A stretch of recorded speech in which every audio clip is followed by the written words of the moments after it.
Olá, boa tarde. Esse é mais um Momento Psi, canal de psicologia. Sejam bem-vindas e bem-vindos.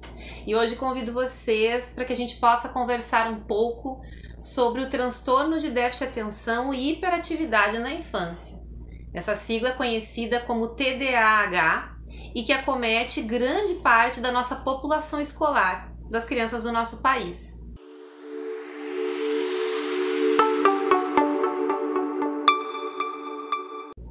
Hoje então eu estou conversando com você sobre esse assunto porque na verdade nós temos há muito tempo já um volume muito grande de crianças diagnosticadas com essa desordem neuropsiquiátrica, TDAH. E muitas vezes esses diagnósticos acabam sendo bastante precipitados e levianos, que são dados muitas vezes em razão de apontamentos que educadores fazem em relação às crianças e acabam então solicitando que as famílias busquem consultas médicas ou com psiquiatras ou com neurologistas, né? E esses profissionais acabam tendo muito pouco tempo com as crianças e acabam utilizando então para diagnosticar o TDAH apenas a fala dos educadores, né? E muitas vezes o que os educadores usam para pensar que essa criança tem TDAH são alguns pontos em comum que eles têm em seu comportamento, mas que podem ser decorrentes de vários outros motivos, né? Que é a impulsividade e a desatenção. Então a gente sabe que as crianças sim podem demonstrar esses sintomas, mas não necessariamente sofram de TDAH. Só que daí nós temos dois problemas, né? Nós temos o rótulo, que acaba prejudicando demais essas crianças depois no decorrer de sua vida, e também a medicalização precoce. Então, o Brasil, nosso país, ele é o segundo país na lista daqueles que medica as crianças com Ritalina e Concerta, que são medicações utilizadas, então, para as crianças que acabam sendo diagnosticadas com esse transtorno. Comportamentos impulsivos e desatentos podem, então, ser decorrentes de outras questões. Inclusive, a gente pode e deve avaliar as questões de contexto cultural que podem estar influenciando na opinião dos educadores quando pensam que as crianças têm TDAH.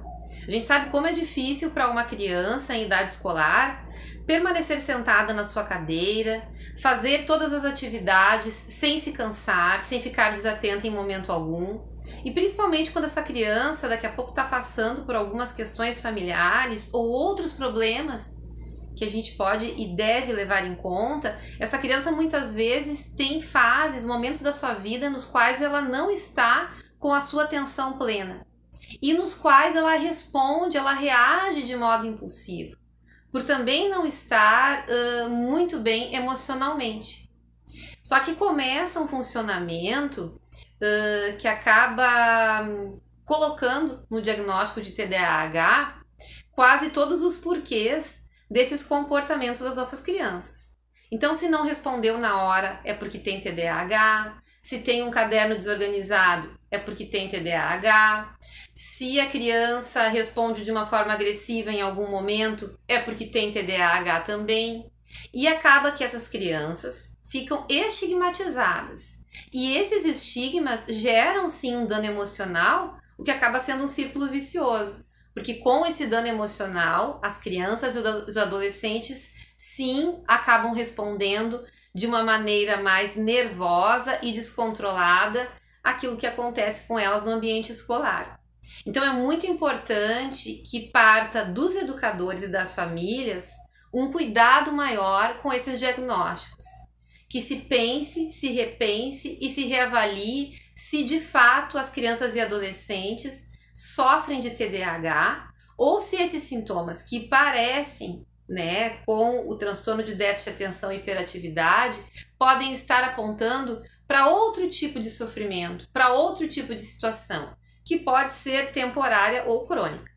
Pensando então nesses aspectos, é muito importante que se reavalie a conduta pedagógica do educador e da escola em relação aos diferentes estudantes. Cada estudante tem suas particularidades, e isso não significa que um estudante mais impulsivo ou nervoso tem TDAH. É muito importante também que se entenda, se relativize proporcionalmente os comportamentos, né? É muito diferente um estudante com uma postura arrogante, que não aceita a autoridade do professor, de um estudante que tem dificuldade de esperar a sua vez de falar, porque pode estar ali no momento com algum sintoma de ansiedade. E tudo isso não pode ir para esse mesmo balaio se dizendo que é TDAH. Então é importante que exista essa visão mais abrangente e inclusiva dos nossos estudantes, entendendo que não se pode ter um padrão de comportamento e que o estudante que, entre aspas, foge daquele padrão esperado não tem uma patologia, não está doente.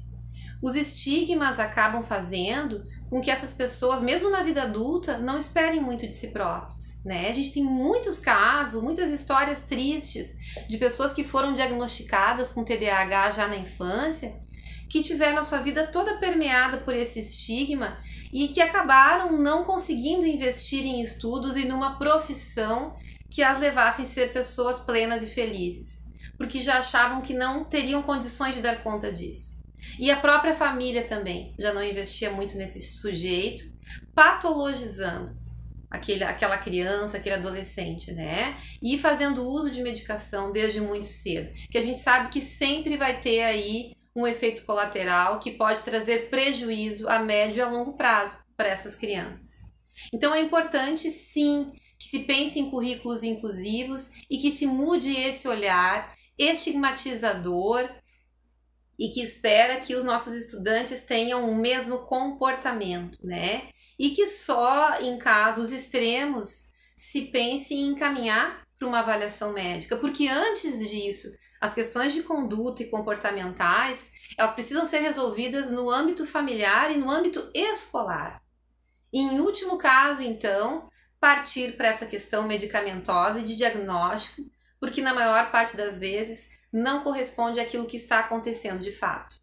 E em meio a isso tudo, é muito importante que se invista na formação das nossas educadoras e dos nossos educadores, no seu empoderamento, para que eles possam se sentir com condições de dar conta das diferenças dos seus estudantes, de estimulá-los de maneiras mais coerentes, ao invés de rotulá-los e acabar terceirizando então a questão do seu aprendizado, que acaba não acontecendo no ambiente escolar.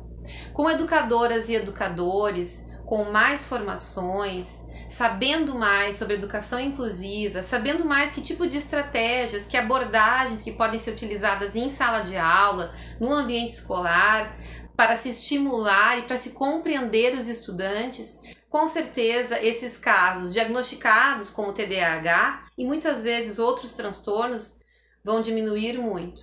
E nós vamos ter muito mais chances para os nossos estudantes de crescer de forma saudável e sem rótulos. Com certeza no futuro vamos ter adultos muito mais felizes e realizados. Espero ter então auxiliado de alguma forma hoje. Esse foi mais um Momento Psi. Se você gostou do vídeo, não esqueça de deixar uma curtida. Pode compartilhar também. Perguntem então, coloquem suas dúvidas também aqui embaixo que eu respondo assim que possível. Abraço grande a todas e a todos e até o nosso próximo vídeo.